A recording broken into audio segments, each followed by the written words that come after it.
wasn't, I'd have to pull it. I'd have to pull it. Yes, that would be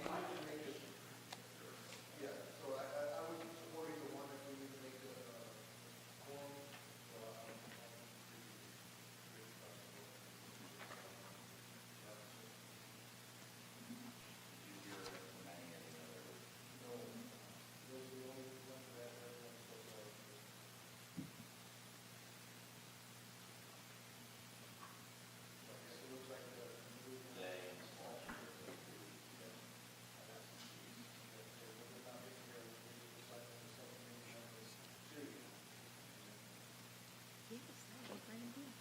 Thank you.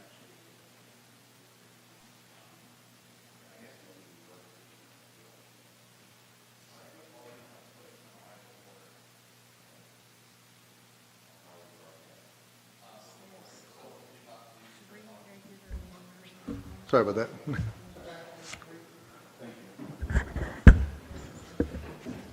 So it looks like for item number 5.1, the subcommittees have been identified as subcommittee number 1, with the 3 personnel that would be on that will be Melody Osorio, Miss Noreen Childers, and Christian. They'll be on subcommittee number 1. Subcommittee number 1 is, shall consider commercial land use zoning regulations and commercial development standards. Subcommittee number 2 shall consider identifying and soliciting appropriate commercial businesses. So those are the 2 subcommittees that we're looking at, and based on that, we have basically, with myself being the chairman, we have 7 total people in our committee, and so with that, it looks like Tommy, Mark, and Patrick Day will be on subcommittee number 2. I don't have a Leslie, so she hasn't really said yet, so I guess we could have, you be an alternate going across to both of them. So then that would be, we don't have a position for Leslie. So Leslie and Patrick, do we just want to assign them? Or do you want me to try to reach out to them and get their preference? Okay. I give them the choice Okay. before you make permanent assignments. All right. Will do. All right. So that was all that we had listed tonight, was to break up into the subcommittees and then have the subcommittees start working together. So based on that, I've got 2 on each subcommittee with an alternate right now, and then we've got the other 2 full-time committee members that if they give us a decision which one they want to be on, which would be Leslie and Patrick Day. Yes, ma'am.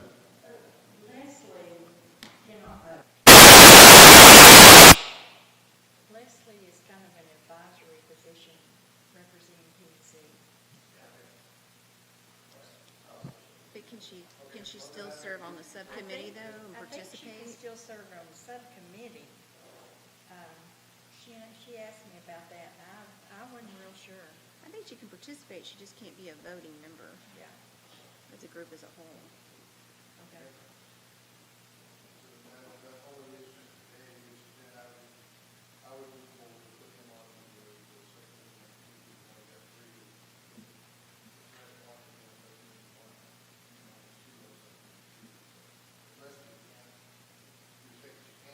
She can participate, yes.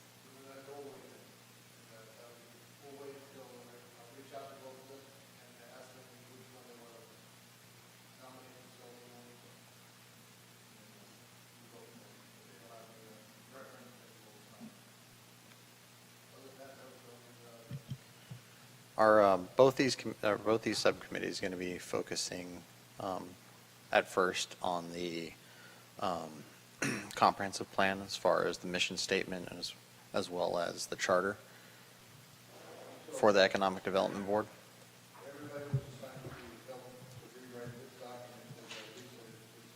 Oh, okay.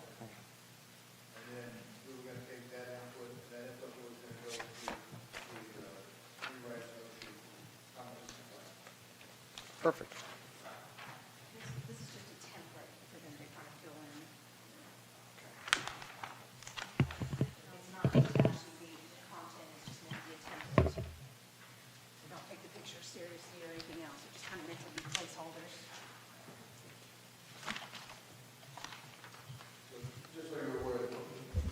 this today, I had asked him, but I had sent out a task to everybody, to several items that I wanted to do. One was to review this document and make recommended changes to the document, and pass them back to the city secretary. Which obviously what I did. The other one was I had asked him to take a look at the current city zoning, that's in the comprehensive zoning plan, and go take a tour around the city, and to come back and be able to make recommendations on where we thought, if we were going to vote to have a centralized business district, where that centralized business district would be at, and then that would be the input that we would put into the comprehensive plan.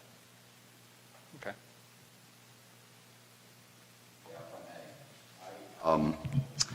So the only thing I fall short on is sending these back to Lisa. I have actually started writing out goals and objectives.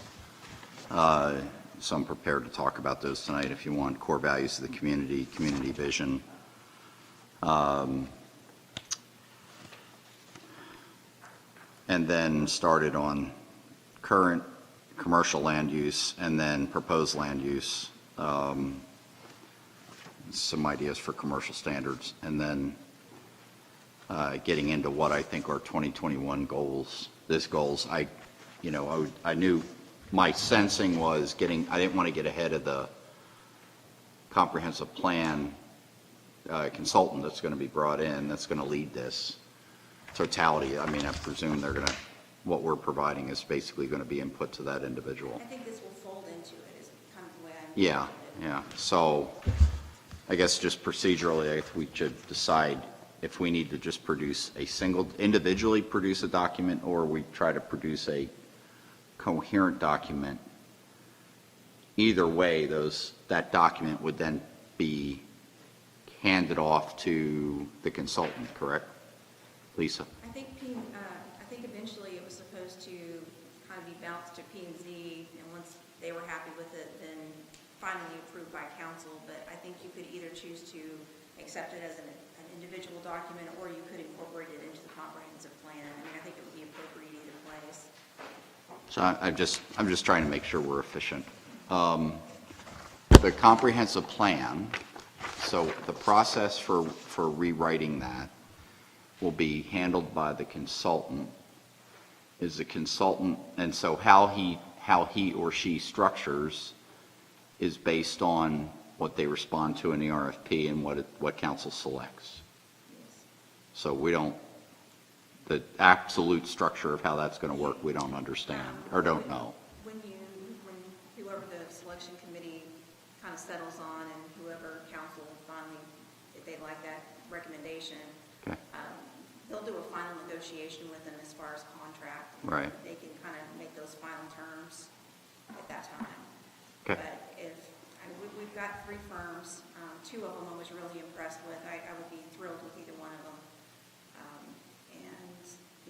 I kind of left it a little bit open-ended so that they could bring some creativity to the table as far as what are your ideas for public input, especially in the day and age of COVID, Right. and how would you do it? And I also left it to where I want a proposal for things, tasks and deliverables and all that, but put some things as maybe optional and some prices by them, so that if the price is $75,000 and we just can't do that, then maybe Mhm. a portion of it is $20,000 and another is 10, and we can kind of pick and choose some elements that maybe we can do later if we need to.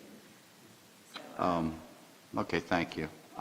So my recommendation, Mr. Chairman, is each of us finishes writing this document as to the greatest extent that we think we can do it. I mean, for example, the history, I wasn't going to spend a lot of time and energy rewriting the history of McLendon-Chisholm. I think it's captured in the comprehensive plan, and that'll be sufficient.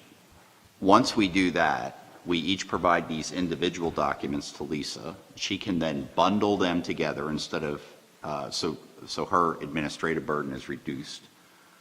She can then provide those back to us in totality, and then we can review them, and this all can occur before our next meeting. So at the next meeting, we can decide we can go through section by section and eliminate because it's not producing a final document, we're producing guidance, in my mind, that's going to go to the consultant, and we can flow that back through planning and zoning, if that's,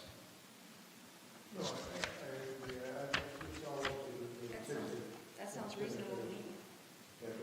yeah. We're going to provide our input, we'll consolidate those, they'll come back to us, we'll review them and make sure that. Yeah.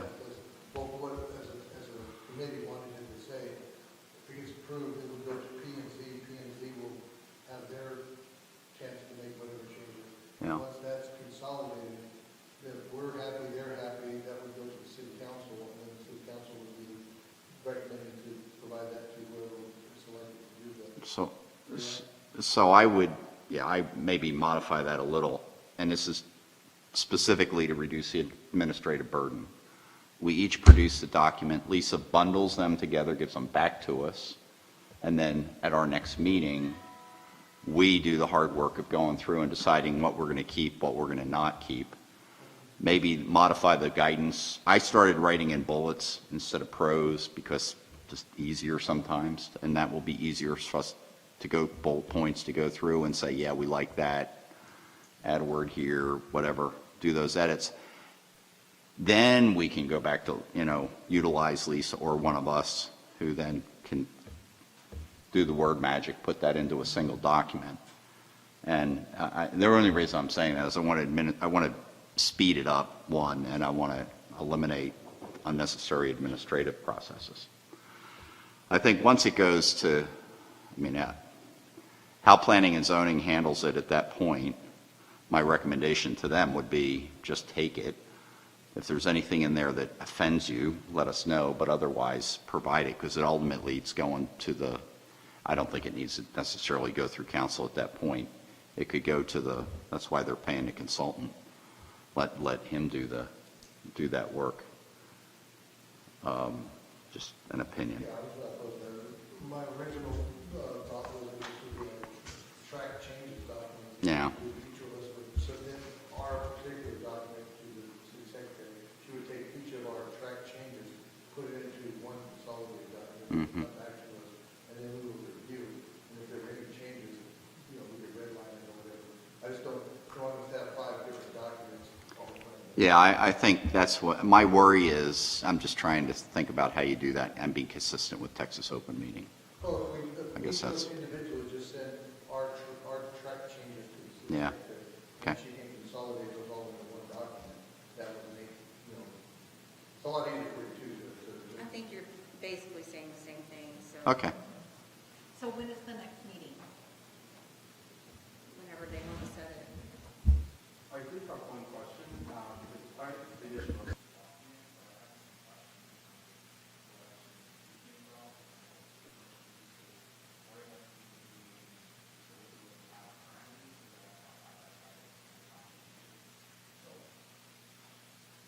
In your binder, right, has the zoning, current zoning as laid out in ordinance. So I think my recommendation to you would be go through and identify what you think may be missing out of here or needs clarification or amplification.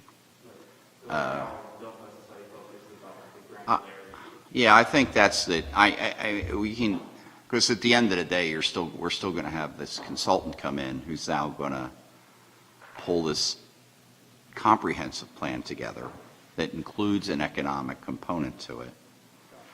And what we need to do is make sure, in my mind, and I'm open to any other ideas, but the more guidance we can give him or her that's consistent and comprehensive of our thought. So, and I'll use this as an example. If we wanted parking instead of on-street parking, we wanted parking plans that promote parking behind the businesses. So if you go down 205, it's not big parking lots out front. There would just maybe be minimal parking, but the parking is actually in the back of the structure, right?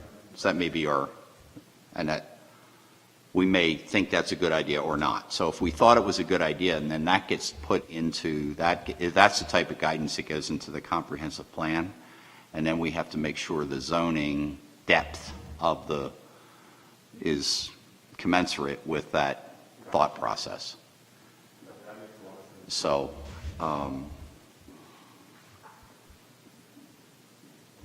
that's it. I mean, and so as I've gone through, I've tried to think through it that way. And thematics is another thing, right? So what do we want? What would we want the commercial structures to look like? Is it going to be, do we want to have a consistent theme, or do we care? Right? That's it. I mean, I'm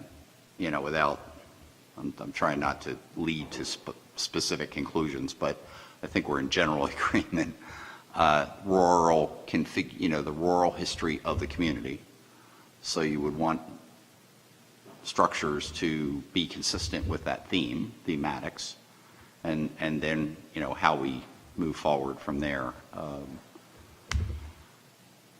So that's how I'm approaching this document. That was helpful, because some of the questions mentioned, which changes may or may not be necessary. Right.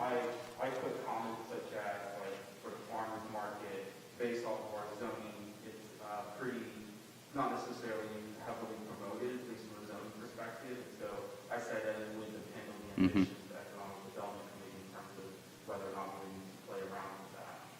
So I guess having more of as we start working on as a subcommittees, then I think the zoning part. So that example is an excellent example of what I didn't catch that nuance. So having this conversation, I'd be more attentive to that, because obviously we've discussed along those thematics, the importance of farmers markets, right?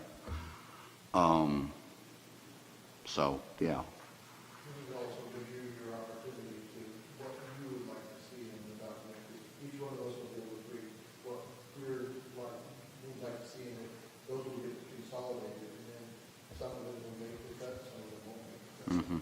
Basically, each one of those will be looking at what we've heard, what we discussed in the past, and we will give you volunteers your thoughts on it. So whatever your thoughts are, make sure you include them. So for example, my goals in this document I wrote, right? Expand and diversify the city's commercial and sales tax base. Number one. Number two, attract services, retail, and associated businesses that provide for the basic day-to-day needs of the citizens of the city. Point three, promote, support, and preserve traditional values and rural character of the community. Point four, enable a walkable business district that connects with local neighborhoods. Point five, promote sustainable, healthy, health-conscious, and green businesses. And point six was prioritize businesses that promote effective hybrid models of traditional brick and mortar with e-commerce. So those would be the things I thought. Now, others would have add or subtract from that list, and then we come to consensus as a group. That was very helpful. I actually didn't know exactly what to put under the goal section, so I was wondering. Yeah, and so I was I was thinking about goals based on all the conversations we've had, and then objectives that fall from those goals, and then the core values of our community, and then the community vision. I'm just searching for the right words there to capture all that. Because one of the things that have become intriguing to me is mixed use and flex use models that we could have. So we've discussed a central shopping district, right? More of a planned development. use this as only as the illustrative example, would be something like South Lake. Now, I think we've come to the conclusion that that's a little beyond the scope of what we would want. But the idea of having those hybrid mixed-use structures, I think could be beneficial, because when I think about McLendon-Chisholm, I worry about cradle to grave for the totality of the city, right? And I don't want to deny access to young professionals, and right now we're pretty much priced out of that market. And I don't want to deny elderly who have to hang on and live in large homes on large acreage, because that's all they have. And in some cases, they may not physically be able to, or financially be able to do that any further. And I don't want to kick people out of the city, if you will. And obviously, we're not kicking them out, but you're forcing them out economically. You're making distinctions economically. So if we have those kinds of facilities, it could expand our marketability, for homes, right? Which is, we want to be able to, I think you heard that discussion, or you weren't here last night, but I heard that discussion, cover this full spectrum, right? I mean, from smaller, nice entry level all the way up to, somebody wants to have a ranchette, wants to have a ranch, they can have a ranch, but ranchettes, those are all part of our heritage of the city, maintaining that open rural. I think a mixed use thing like that would also open doors to more businesses that might want to come. Mm-hmm. And it makes it more flexible for them, because there's different businesses that do well during the daytime, doctors, dentists, those kind of things. Mm-hmm. They don't do well at nighttime, but then you don't want that to be your total business, because then there's nothing in the evening time, because people do go off to go to work, and if they're not using those, they're going to be used during the evening time. So you have a lot of mixed use kind of capabilities, so you've got the most penetration into your market, but it's got to reflect the dynamic of what we're looking for. But it offers the most to our citizens, so that even if I'm not using the dentist in the morning, I might go to the restaurant at night, or I might go to the store. So that's a benefit. So I think along those lines, so this thing with the mixed use, how do we maximize, if we're going to build a location, that we can keep it full, but also provide services that are of the most benefit to our citizens? And what got me really thinking today was when I looked at our comprehensive plan, and if you have a copy, and I think everybody has a copy in their binder, page 5.3, future use, land use map. Right. If you look at that map, I found an interesting dynamic, because it actually brings together several of the thoughts that we have been looking at. One of which, if you look at the commercial districts, especially the one in the center, it's truncated from the size of the current zoning map. It's smaller, which we've discussed, reduction in size, right? And it incorporates a more concentrated effort. It also connects, you can see the floodplain that's on there. And we've talked about the importance of utilizing our topography, the floodplains, so where we would want to discourage building and keep them open for green space and also recreational area potentially, right? Trails, running trails, riding trails, whatever. Exactly. So it starts to, in my mind, and that's, so I like looking at maps, it started to see sort of a future there, and it doesn't have the red line that goes all the way up and down 205.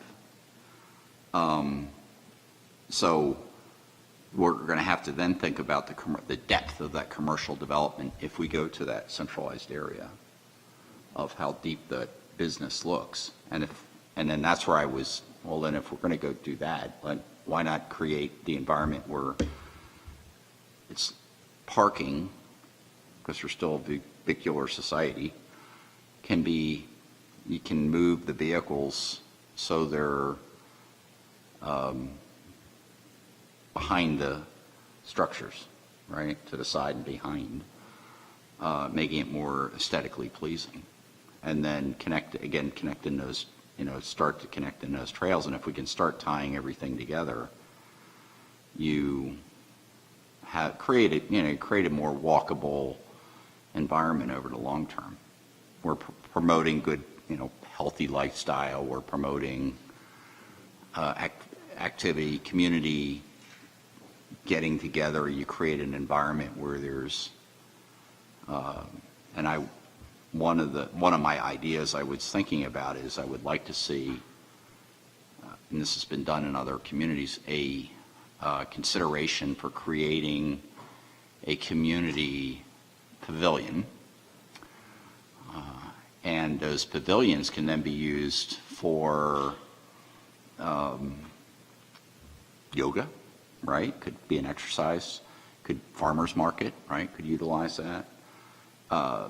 Community gatherings, and that will attract. If you have that, that will then attract businesses that would want to be around that, right? Which is what we want. Like a focal point for the city. Yeah, exactly. And so that, then that starts to do it. And I think a lot of people look at the floodplains and see a detriment. I look at it and see an asset that can be utilized to our benefit.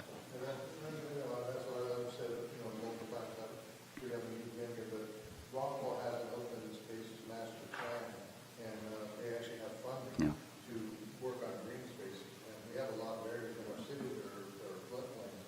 If we could leverage some of that funding that they have available, we can incorporate those floodplain areas in with our areas that would be commercial properties and create larger environments so that it seemed much larger. It fits into our theme of open spaces, but people would come, you would go for a walk, but on your way, on your way home, before you leave, you go by a store and pick up something. Right. And it becomes a multi-purpose instead of just a store, in a lot of ways. I just wanted to agree with you. You hadn't said it for most of this, we've talked about it. So, and I think that idea is very appealing because that maximizes all the things that we've talked about wanting in our city, which is to make it into our open spaces and the more rural lifestyle, but then attract people to come and live instead of just coming to shop. Yeah, exactly. That matched a lot of my thinking.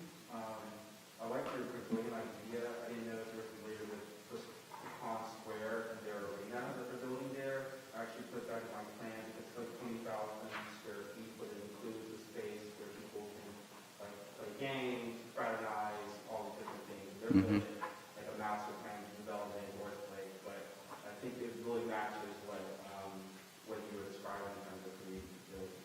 Well, that's, and I know each of you know this from our past conversations. I'm a fan of what the city of Heath has done in attracting standard service, which it provides a place where you can go and eat, right? But it's more than that. It's a gathering location. And we have the benefit, in outside, with the barbecue place down here, his name just jumped out of my head, Smoke Monkey, that have started to create that, right? So you go, you can eat dinner, a place for the kids to play, right, hang out. And those kinds of venues and businesses then attract, that's a great attraction, and that creates unity within our community, right? The mayor and the council's theme of trying to generate that unity. Because it's a lot easier to know somebody. It's harder to hate somebody you don't like. Right? It's harder not to like somebody you know. you may not agree with them on all cases, but it's different. It removes a lot of that. I'll kind of think in kind of that vein, especially as someone who is now officially legally 21. But I saw in the zoning that alcohol sales are typically allowed under special use permits. It's not broadly permitted use, even the restaurants. So I know this is not in the context, David's not relevant to this conversation now, but as we're thinking about this like community pavilion spaces, do you envision like bars, or pubs, or even just spaces where people can buy alcoholic beverages? So there was one in the city now, we got approved, it was the vendor. And so, Well, think about it though, because the vineyard was a little bit different because it's a winery and that wine is made in Texas, so there's some special rules with it. But we're actually only permitted, through election for off-premise alcohol sales, beer and wine. So if you want to think about having cocktails and things like that where you can sit in a restaurant other than having a private club option, then we need to do another election to have, restaurant alcohol sales. I think we're just talking about what's going to go into our, submissions to you. So I think we can put those thoughts in there, and that would be feed into what goes to the city council, and then maybe we have a recommendation. Yeah, current theme in the county right now, as far as food versus alcohol sales, is 60-40. So if you have a restaurant that has, for example, like a Chili's, right? They have a bar section, but 60% of their in-house revenue has to come from the sales of food, and only 40% max capped can come from alcohol sales. So that's a theme in our county right now. So if it's something that you guys wanted to add in, like right now, if a restaurant would come in, they would need an SUP to be able to do that, right, Lisa? You can't serve alcohol in a restaurant right now without, it have to be bring your own, Okay, so Yeah. we don't even. or we don't have any kind of state. Well, we don't have any restaurants that serve alcohol. No, we don't. No. But I don't think. But if you wanted to attract a business like Standard Service, Well, I mean, it's going to require, yes, and so it's going to obviously, it's going to require changes to the code.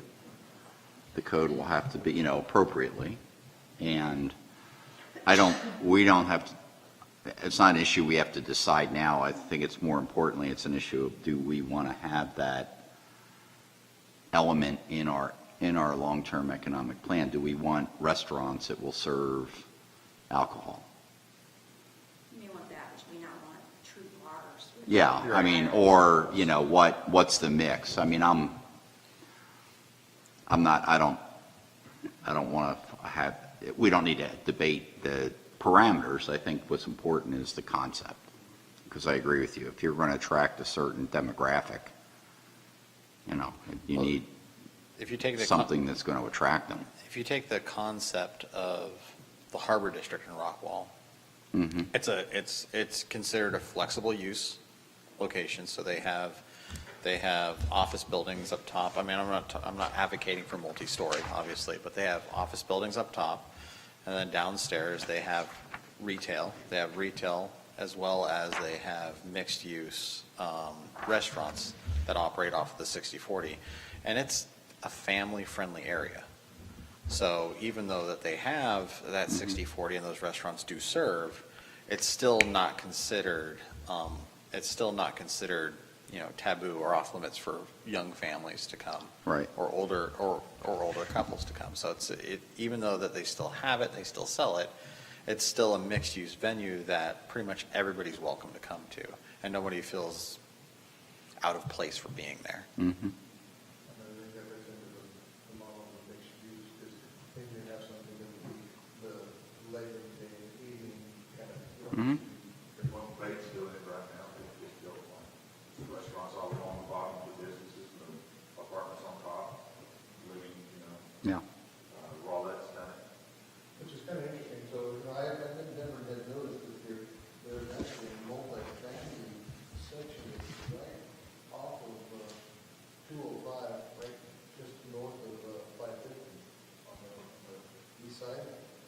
Oh, I never noticed that, yeah.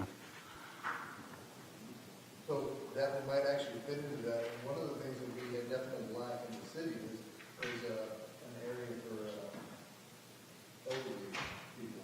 And so that might be something that we could offer a way that you could have like a mixed use where Yeah. above that would be, 55 and above, whatever kind of community. And then you could have restaurants and things below that. You could have that mixed use with some doctors and cleaners and some restaurants. And that could actually fits into our model, because I know that that's definitely one of the things that the city has had some trouble with, is requirements for a multifamily kind of capability. So I don't know, I'm just throwing things out there. Right, But yeah. I never noticed that multifamily section. No, I never, you're right, it's, But that would actually allow you to take that Yeah. multifamily and use it for both the commercial and multifamily, like they're doing in a lot of, in the cities today. I think you're looking at the comp plan levels. Like what you're talking about. We're doing a Rockwell too, obviously, driven, That's okay. where there used to be a, You have the comp plan measurements? No, Horizon, no, it's a Ridge Road. It goes under 30 and it goes across and it goes, mhm. just past where you turn off to go to Rockwell High School and keep going. Oh, yeah. There's a. Yeah, they just built the second position on it. Yeah, yeah. Mhm. Yeah. They're relatively good looking facilities. So anyway, something to think about, because I never noticed that was in there. Well, I mean, so our focus, right, for economic development should, I think, be flushing out on this map that's on 5.3, right, is the conceptually what we want that center core section to look like. I like that, because it's tied right in. And, On the yeah. other end of it, you have those two wetland areas, and if we can work with Rockwell's green spaces initiative and get some of that, we could literally put walking trails on Yeah. either side. Well, I think that gets to be but anyway, in that center area. And then there's obviously some other areas that have been zoned at, some like that red square that's all the way up there, that's Altora and RCH, et cetera. And then that area along where Jack is, Poland's property, that's already zoned. And then but the frontage at Green Acres, I mean, that, obviously those are homes now, so potentially,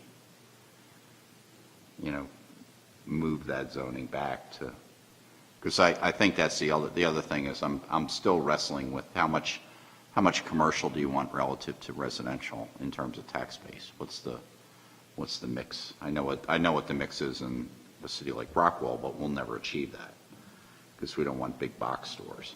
So our mix is going to look differently. Yeah. One thing that we do need to consider as part of this, so as they expand 205, our current parts that are zoned, some of that's going to be taken up by the new expansion of 205 on both sides, so we have to look at how we're going to expand. Is that there's current limits in how far off 205, what's considered to be business, and so it's like 150 feet. We may have to say, okay, do we change that, because that's sort of the center of 205. All right. But now as 205 gets wider, then that actually encroaches on what is considered to be business property. Okay.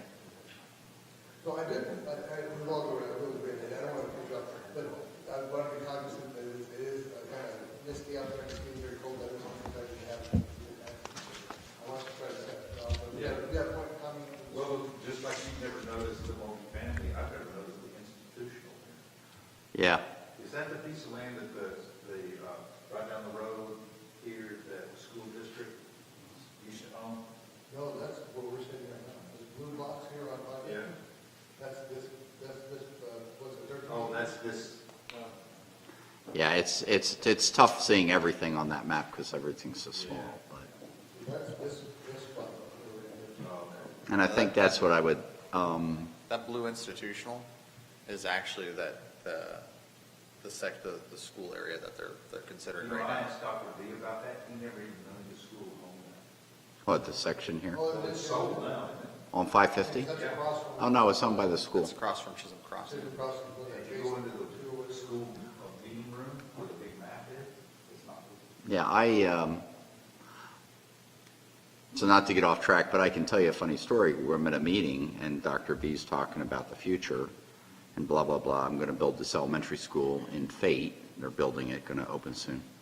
And there's going to be a new middle school that's going to be, and they're going to be south of 30 because there's a committee that's being formed and they are designating it's going to have to be south of 30. So that's 2 spots, us and Fate.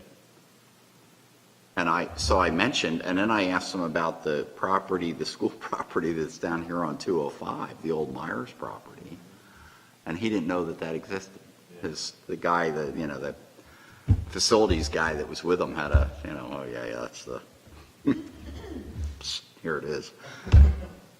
Because I was, I think that's the, obviously that if they put the middle school here as the next, they over Fate, then that would be a big boom. It's also going to create its own traffic problems on 550. Well, new traffic problems. Yeah.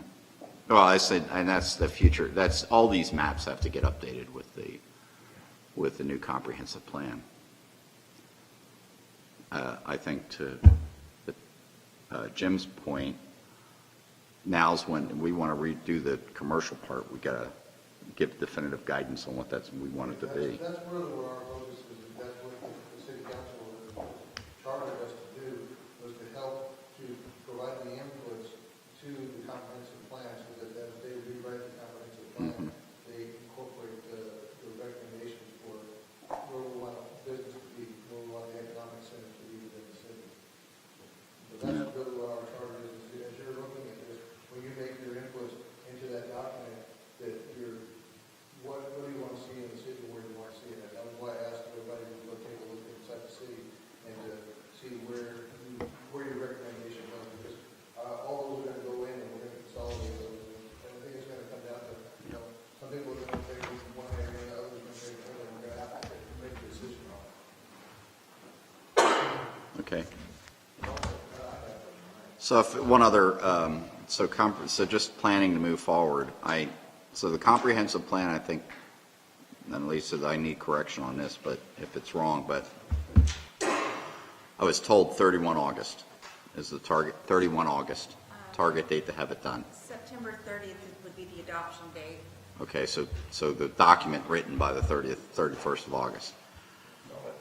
So to meet that, I would say by that plan, right, besides the inputs we've just discussed, we need to have the existing maps for the, existing future land use and the zoning maps for the commercial activities done commensurate with that, and certainly not later than 30 November.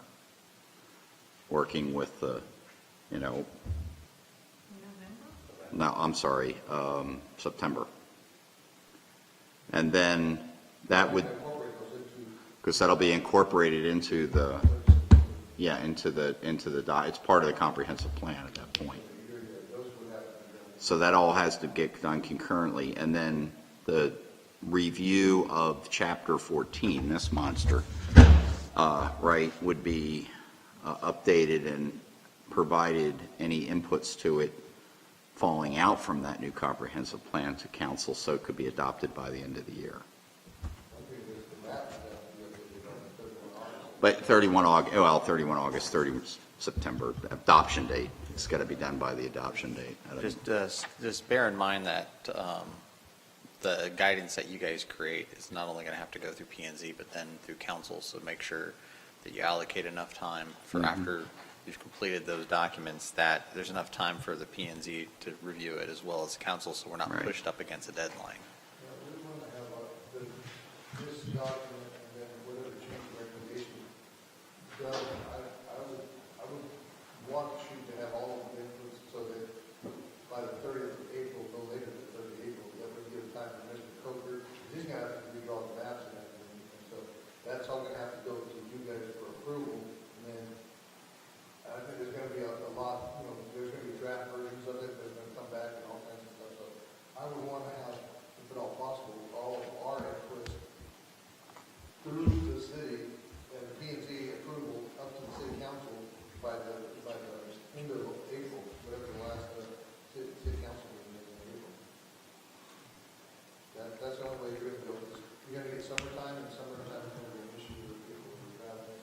when are you expecting to have the vendor on contract? If Roughly. council makes a selection on the 23rd, then I think we could enter into negotiations immediately, and by the next meeting, hopefully nail it down and have a contract for first meeting in March. So March, so they start working in March, yeah. I mean, so it's basically, we need to have this in, this document input before, when concurrent with that. And I asked them to provide a sample contract or letter of engagement along with a proposal, so we can kind of Yeah. jumpstart on, seeing what that would look like, and, 'Cause, we yeah. might be able to have a special meeting to kind of get it going. Because that's where he builds in the, so I mean, just thinking about it, you get into April, May, say May, June would be the big focal point for getting citizen involvement, however that's, And however, I also made them provide a timeline as how they were going to be. yeah. deadlines. And then, because then you need to have a viable document by July to get edited and be ready by the end of August for council to consider and adopt by the end of September. That's,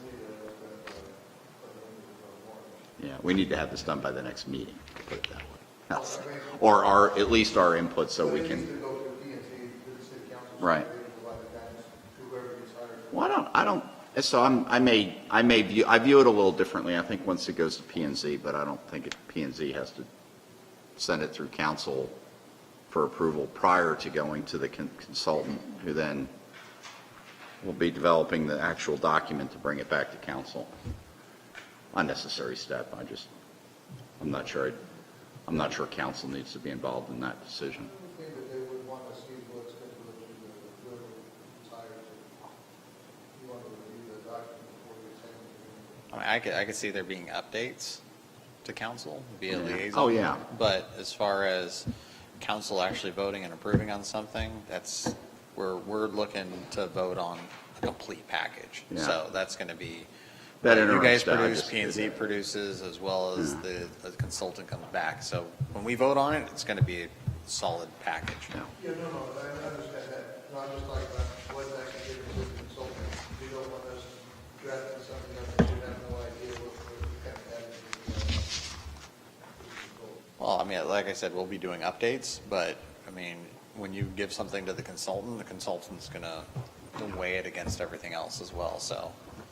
Yeah, I It'll think balance. the consultant will be getting he's going to be essentially getting direction from three directions, I'm sure, before he even starts talking to the public. Whoever we hire has done this 25 times. But next meeting, so we get this all done, get it to Lisa, she can do her magic, and then next meeting, we have to be prepared to roll up our sleeves and drive through that.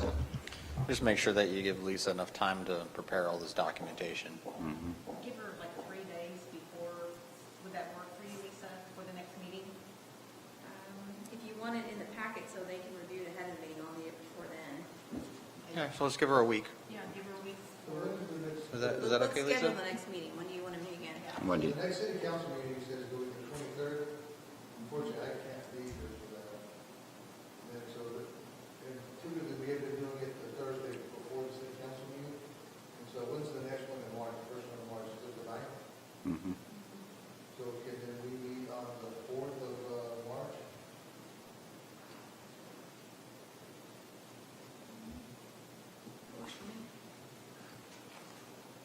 So then, You may want to meet a little earlier than that. If you plan on having everything that you just chartered done by April, you might want to have another meeting this month if you can. Yeah, just find a different time, other than the 23rd or whatever. day. Because that's only going to put you to 2 meetings I before. think, Anything like after I that? think we're okay on I think that timing's okay. I think that might be all we can do, because we've got another P and Z meeting this month, Yeah. and a Board of Adjustment meeting this month, and we've got some scattered vacation days amongst staff this month too, so that might be the best we could do, would be March 4th. Yeah, we're at that point, we're going to produce a document that will be ready to go, or close to ready to go to P and Z. that's what I'm hoping is that, but between now and then, all of us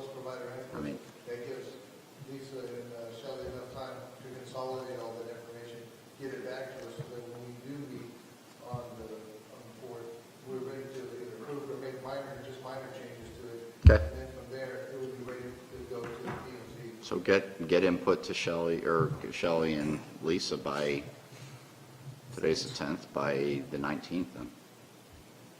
I mean, just got to get their stuff in by the 19th. If they don't have it in, they don't have it in. That works. Go with what we got. So you've got, what, 10 days? Yeah, that's plenty of time for, Send out an email so that everybody's aware of it, make sure you get correspondence that everybody What I've been receives. doing is I've been looking for the city secretary, so that if there's a record of it, sometimes just email them the record. Perfect. May I make a suggestion, just as a person that lives here? There's a place called The Grove in Tyler, Texas. And it is a mix between what standard is outdoors area, where it's got just everybody, kids can run around and play, adults can do their adulting, and, everything's in one spot. But there's different restaurants, not just one restaurant.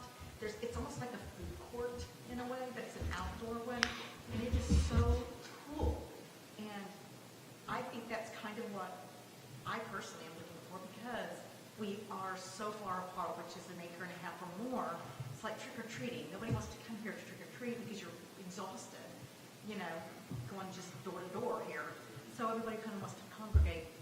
If you do something similar to the outdoors and the Grove in Tyler, if you look that up online, get an idea of it. It's a little more upscale. I'm not talking about the restaurants itself, but I'm talking about the gathering, the idea of that area.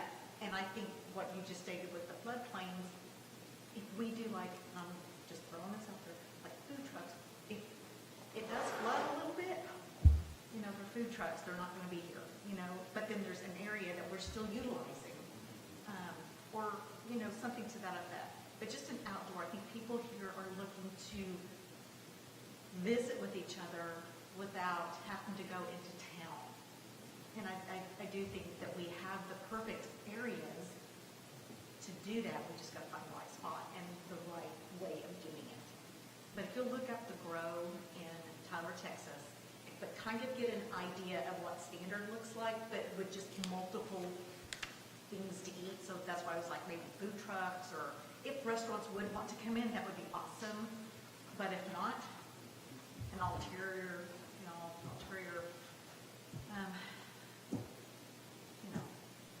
just trying to think outside the box. So, only that we have left is item number 6, if somebody wants to make a motion to begin. Motion to adjourn. Second.